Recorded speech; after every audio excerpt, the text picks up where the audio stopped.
Hi everybody, it's the Soap Man. It's Thursday and it's time to make some soap. Okay, I'm going to do what should be a pretty simple soap today. I'm doing a confetti soap. If you watched me last week, I did a hot process batch. And if you watch me, you know I cannot record the making because I just have a digital shooting camera that won't pause.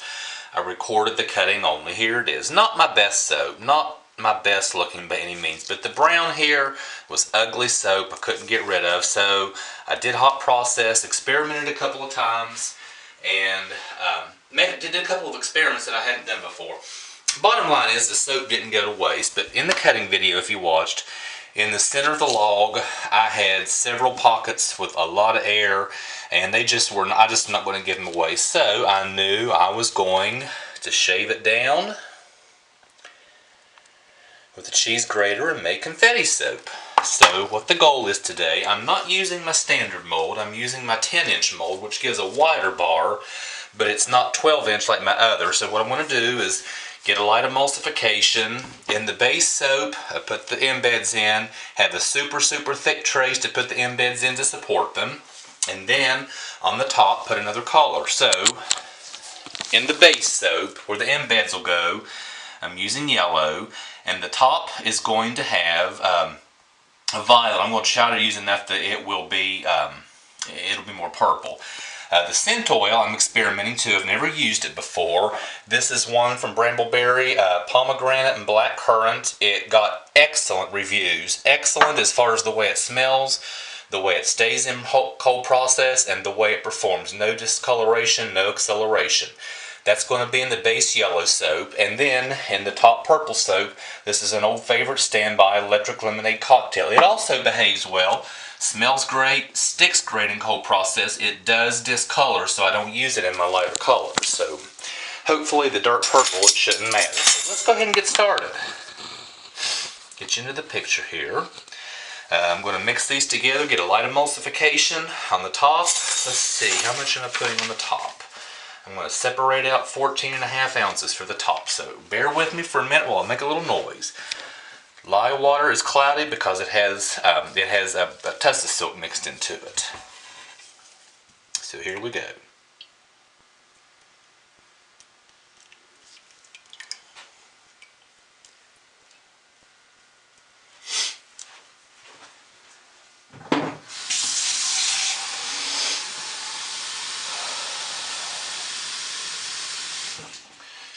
Alright, time to make just a little bit of noise for just a few seconds.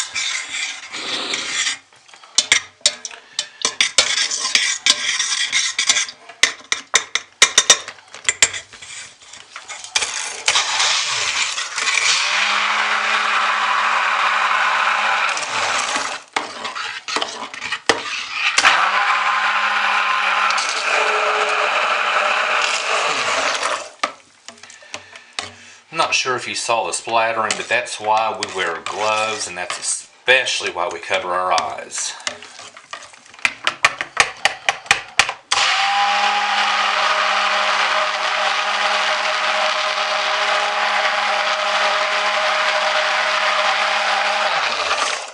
Alright, that's good to start. I am going to definitely do some more because I'm going to want a thick trace.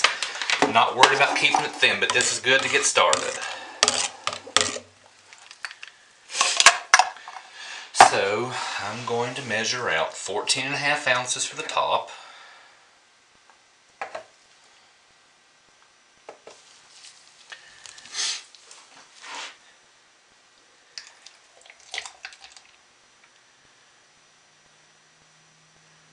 Well, that's a little too much. I don't want quite that much. You know what? I'm just going to leave. That's a little over, but it's close enough. Okay,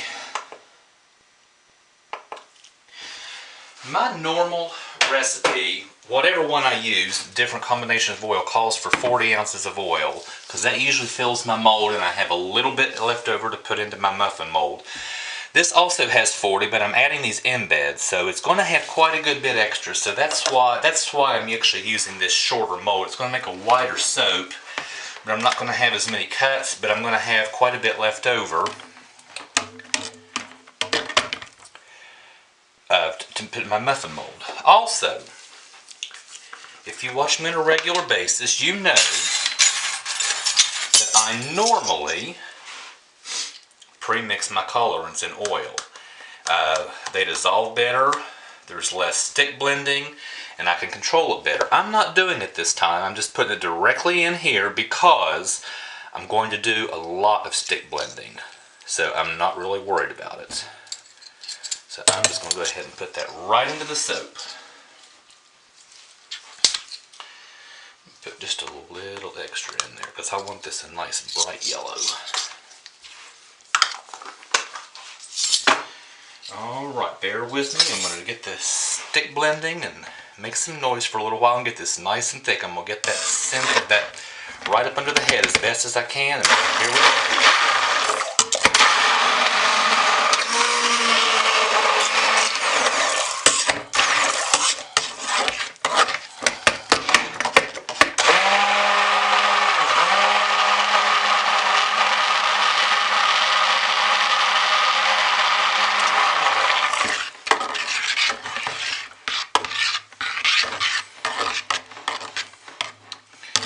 Now see, that's very well blended, very well emulsified, but if I would put the embeds in, they would eventually sink to the bottom, so that's not enough.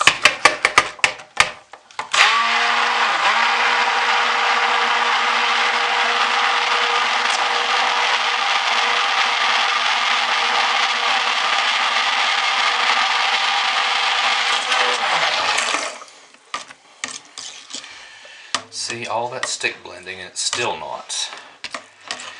And you know, I use canola oil in this, and canola oil is known for giving you plenty of time to work. Because even with a lot of stick blending, and I'm hitting the high button, not the low speed button, the high speed button. Look at that. I could do a column pour with this.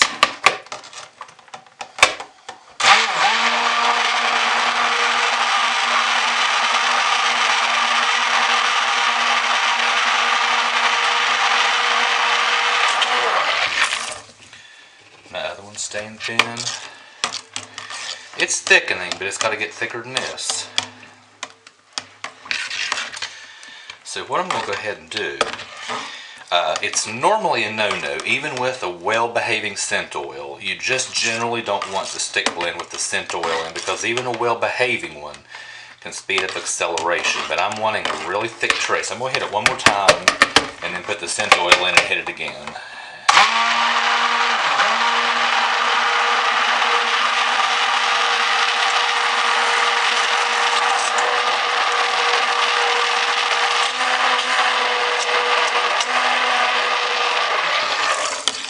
Stir down some doubles.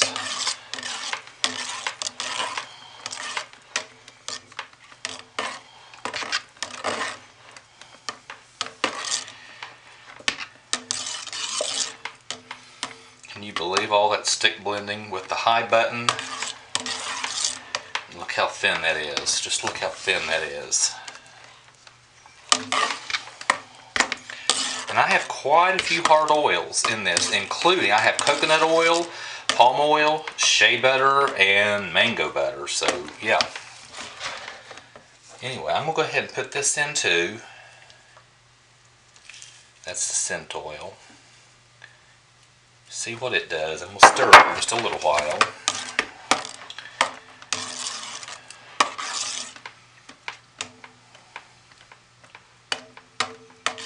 Ooh, it does smell good. I really smell it coming up out of here.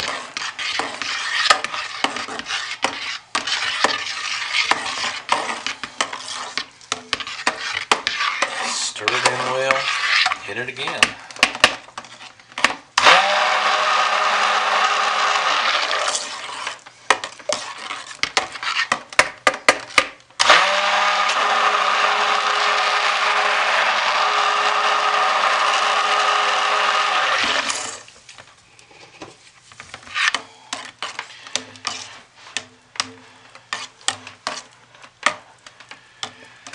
That's helping, but can you believe that, how thin that still is? Stick blending with the scent oil in, which you normally is just absolute no-no.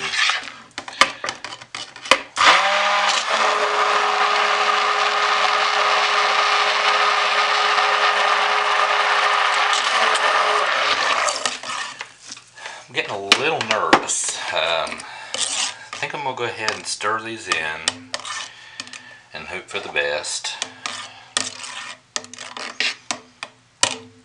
Get this in the mold.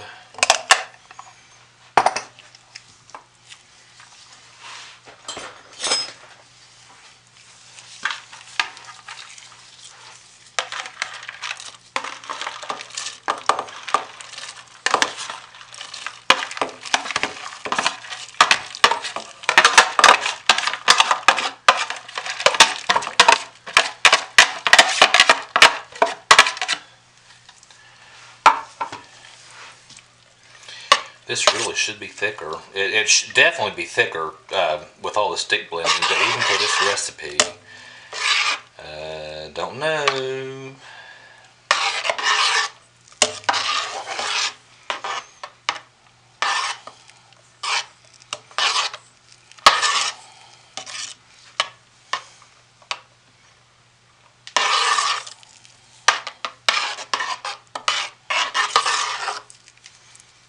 Anyway, I'm going to go ahead and pour it because that's all I can do at this point. I definitely can't stick blend it now, so go ahead and get this into the mold. Of course, I can always stir it again before I put the top on.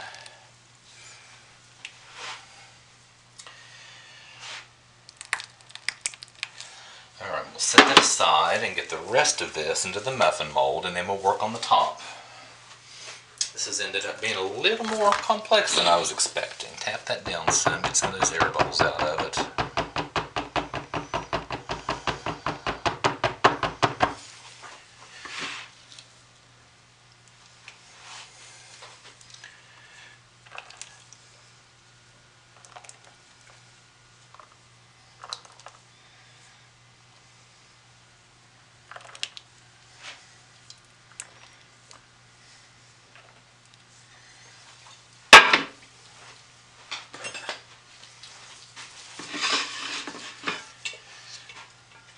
So this is a recipe and a scent to definitely keep in mind when I want a thin batter, because I was hoping for a thick one and didn't get it.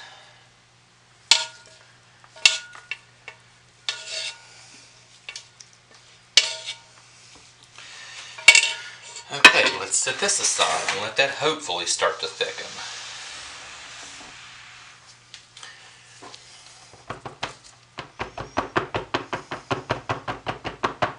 I'm going to have a hard time getting the top on that. It is so thin, I cannot believe this. Now see, this just sitting there has started to thicken. But as soon as I stick with it some more, as soon as I stick with it some, it will come out. Alright. So once again, I'm going to go ahead and just put my colorant right in there.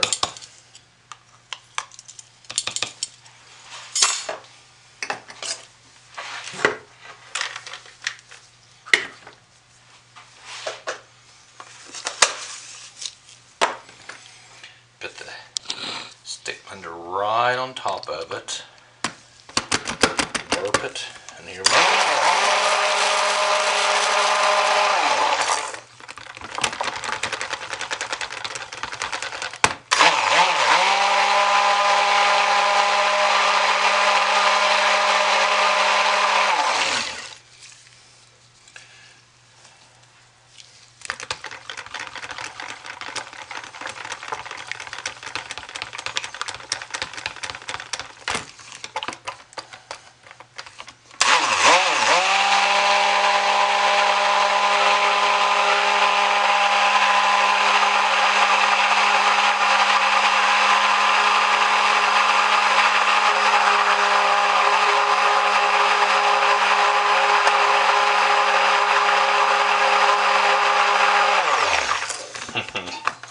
Same thing.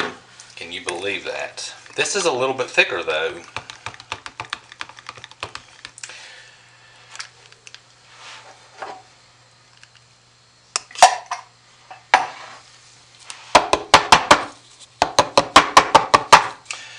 Okay, now that is still liquid. That is really too thin to put this on. Folks, I'm going to have to go ahead and shut us down and let this sit for a while. You don't want to sit here and wait forever. I can't pause it. That's the reason I can't do hot process soap. So what I'm going to do is take this. Hopefully it'll stay thin enough. While this thickens up, and put it on top, I'm also going to put it on top of each one of these. That is the best I can do right now. I thought this was going to be a very simple soap. I've done confetti lots of times.